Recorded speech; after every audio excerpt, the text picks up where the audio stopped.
Let's talk about fake news, media literacy, and critical consuming.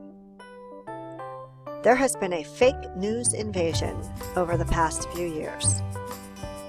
The New York Times defined fake news on the internet as fictitious articles deliberately fabricated to deceive readers, generally with the goal of profiting through clickbait.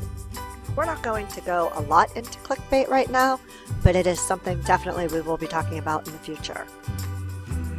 There is certainly a lot of fake news out there, and the purpose of fake news is to mislead, spread misinformation, false information, or propaganda published under the guise of an authentic news source. So a lot of times you'll see websites that look legitimate, but it's propaganda to make you side with one or the other.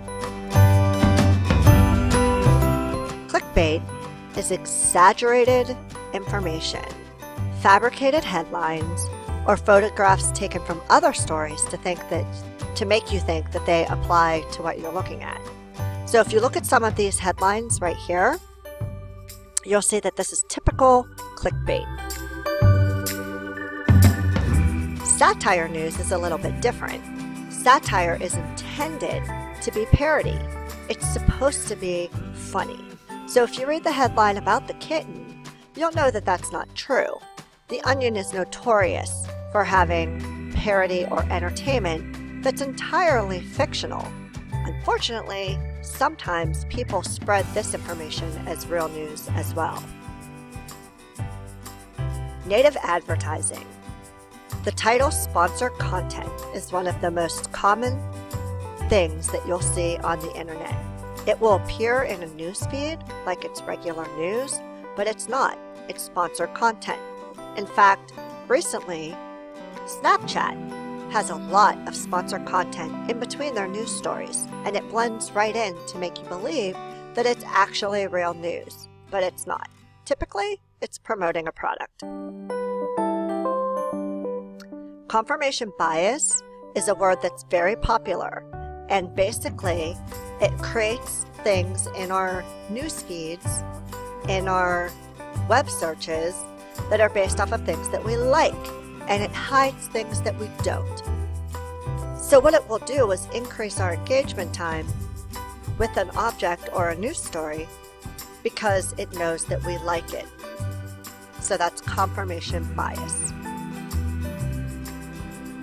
There's other terms that you should be familiar with, such as extreme bias, conspiracy theories, rumor mills, junk science, and hate news.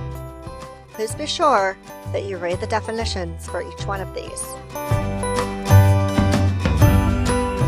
Fake news used to be a lot easier to spot and a lot harder to disseminate. Before the internet, all we had was these types of weekly magazines that would spread ridiculous news. U.S. News and World Report used to be a very popular one, as is Weekly World News. If you take a look at from some of these headlines, you'll see that they're pretty fake. In today's digital world, though, we're all citizen journalists and researchers because social media has made it super easy to click, to share, to like, and for things to go viral. So why does fake news even exist? If you notice the commonality in all of these pictures, it's money. These are some great terms that go along with fake news. Things that are distorted, sensationalized, exaggerated or twisted, one-sided. Over here you're looking at things like counterfeit, false, phony, or a sham. All of these have to do with how we promote stories on the internet. So look at this photograph. What's going on in this photograph? Think about that. What's going on in this photograph? Oftentimes, we take pictures from the internet at face value when really they've been manipulated to make us feel or think a certain way. As you can see from the original photo, the it's quite different than what's being promoted in each of the single photos. Fake news is as old as the printed word. It started back when we would hear about sea monsters, witches, slave uprisings, Native Americans scalping colonists, yellow journalism, remember the Maine Spanish-American War, and political smear campaigns. Today's code of journalistic ethics should be truthfulness, accuracy, objectivity, impartiality, fairness, and public accountability. Overall, we expect integrity, but we cannot rely on it. Fake news is dangerous because it threatens public confidence in many different ways, as we've seen in the past few years. It can interfere with politics and democracy, can interfere with reality, and unfortunately, it can flame prejudice, flame people's fears, and incite violence. It has a big impact on education. Overall, young people's ability to reason about the information on the internet can be summed up in one word: bleak. You should be able to identify when something is an advertisement. You should be able to distinguish news articles from advertisements as well as opinion columns. And you should be able to know when something is fake versus a verified social media account. You should be able to rate the strength of the evidence supporting some ideas. You should be able to verify claims via research. And you should evaluate trustworthiness of a photograph, website, tweet, and video. These are all goals that everyone, not just students, should have when viewing information off the internet. At the present, we worry that democracy is threatened by the ease at which disinformation about civic issues is allowed to spread and flourish. Listen to that statement again. The ease at which disinformation about civic issues is allowed to spread and flourish. So we need to be able to discern advertisements versus news. Take a look at these. These are advertisements that look like news.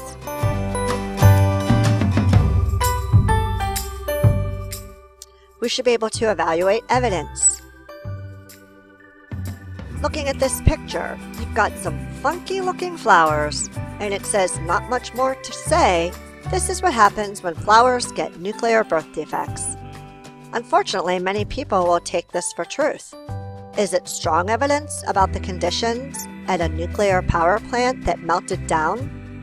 Sure, we have some distorted flowers, but how do we even know that this picture is actually from the area where the power plant was?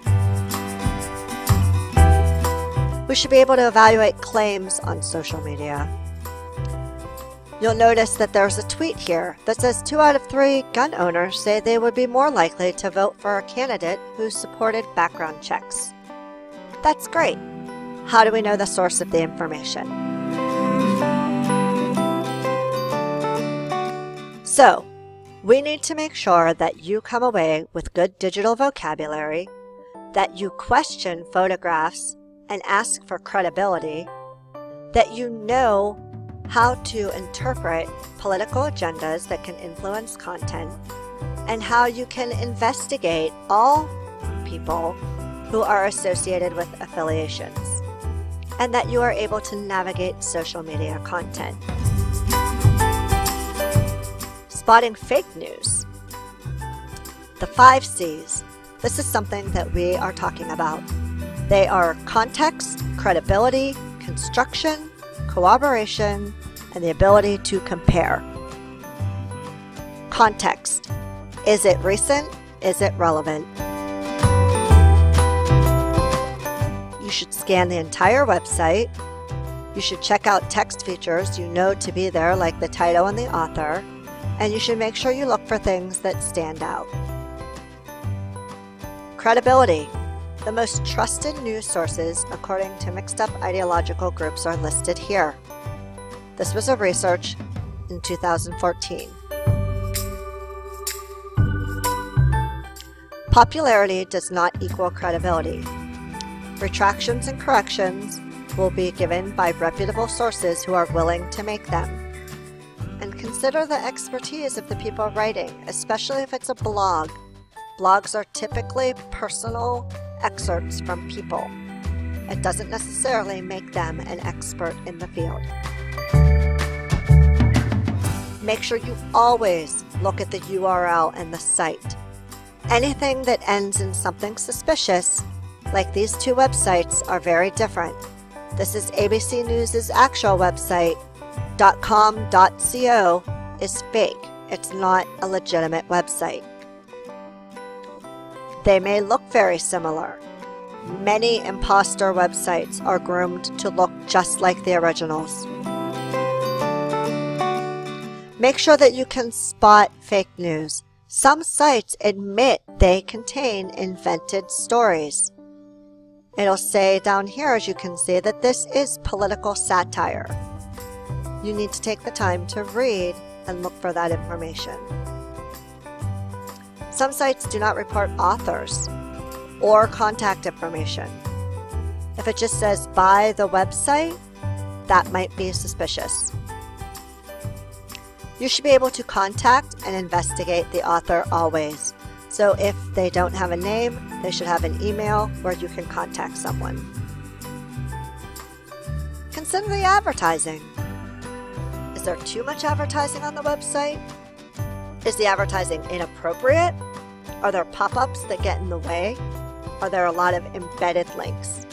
These things typically that interfere with the viewing of the website give the website less credibility. Make sure that you always check out things like Snopes, Real or Satire, factcheck.org, politifact.org, and Google to fact-check information when you find it. Construction. Consider tone. Is this a loaded or emotional article? Is it very extreme or inflammatory language filled? If it is, then there's a good chance that it's not objective, and it's definitely one-sided. Consider author bias and ask yourself, why did the author use this language? And do they seem to have a strong opinion? Is the article balanced or is it neutral? Is it opinion or judgment, or is it actual verbal fact? Just because a website might be opinionated doesn't mean it's not a legitimate website. You just have to understand that it is opinionated. Corroboration. Does this information appear on other credible news sources? Does it seem right? Does it seem possible? And have you heard this anywhere else?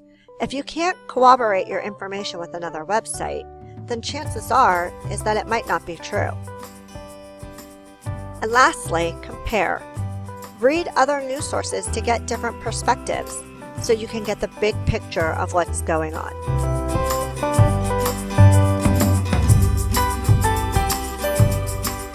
Here are some tips for spotting fake news. Cross-check with known reputable websites. Check out the About Us to learn more about the site. Make sure that no one is typing in all caps. And if the story evoked emotion, read another viewpoint. Consider the domain name. Make sure that you look at the URL and make sure that you question if the site is legitimate through the URL. And if they cite studies, do they have a source for their study? Just some last things to consider for is this site credible? Read through these lists and make sure that you are considering these things when you are reviewing a website.